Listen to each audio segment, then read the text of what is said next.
చూడండి, spicy spicy chicken kebab చూస్తుంటే మీకు తినాలనిపిస్తుంది కదా. మీకు చికెన్ కబాబ్ అంటే అందరు ఇష్టపడ్డ వాళ్ళు కంపల్సరీగా ఇది ట్రై చేస్తారు. దీనికి కావాల్సిన పదార్థాలు తయారు చేయ విధానం తెలుసుకుందాం.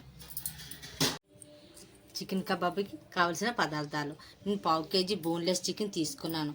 పీస్ ఈ మాత్రం మాదిరిగా అయితేనే చికెన్ కబాబ్కి బాగుంటుంది అనమాట.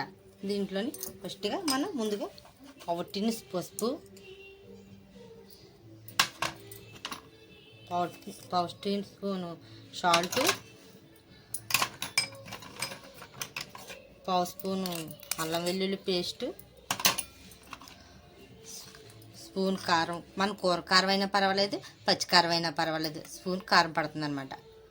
నెక్స్ట్ 1/2 టీ స్పూన్ ధనియాల పొడి,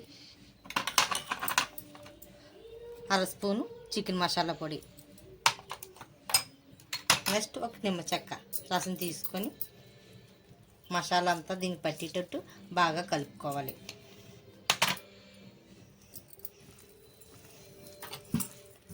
అలా బాగా కలుపుకొని అరగంట లేక 1 గంట పక్కన పెట్టుకోవాలి కలిపేసుకొని.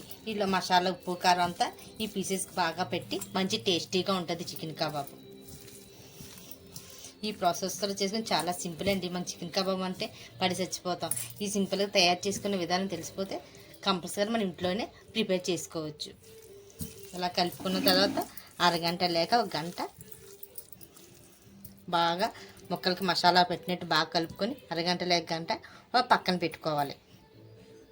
అప్పుడు మ్యాగ్నేట్ చేసి పెట్టుకున్నామా గంట అవుతుంది అనమాట. ఇందులోని 2 టేబుల్ స్పూన్లు ఆయిల్ వేసి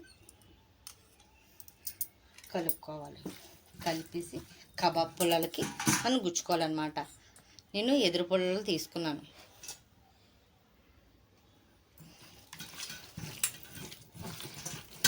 ఈ ఆయిల్ వేసి కలుపుకున్నాను. ఒక్కొక్కటి మనం పీసెస్, ఒకటి చిన్న పీసెస్ తీసుకుంటేనే కబాబ్ పుల్లకి చాలా బాగుంటుంది అనమాట. ఈ మాదిరిగా తీసుకున్న దానికి నేను చిన్న సైడ్లు చిన్నది చెక్కున్నాను అనమాట. ఇలా ఈజీగా దూరిపోవడానికి అవకాశం ఉంటుంది కాబట్టి ఇలా ఒకటి గుచ్చుకోవడానికి. ఇలాగా మొత్తం అన్నిటికి మనం కబాబులు పెట్టేసుకుందాం.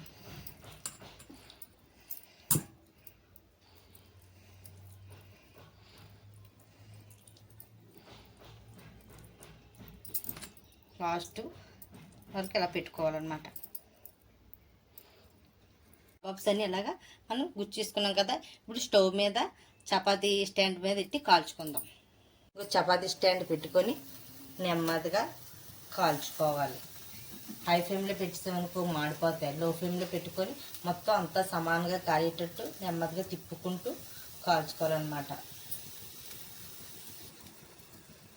చూడండి, ఈ విధంగా తిప్పుకుంటూ కాల్చుకోవడం వల్ల ఏటవుతుందంటే మొత్తం చుట్టూ సమానంగా కాలుతాయి, లోపల కూడా ఉడుకుతాయి అన్నమాట.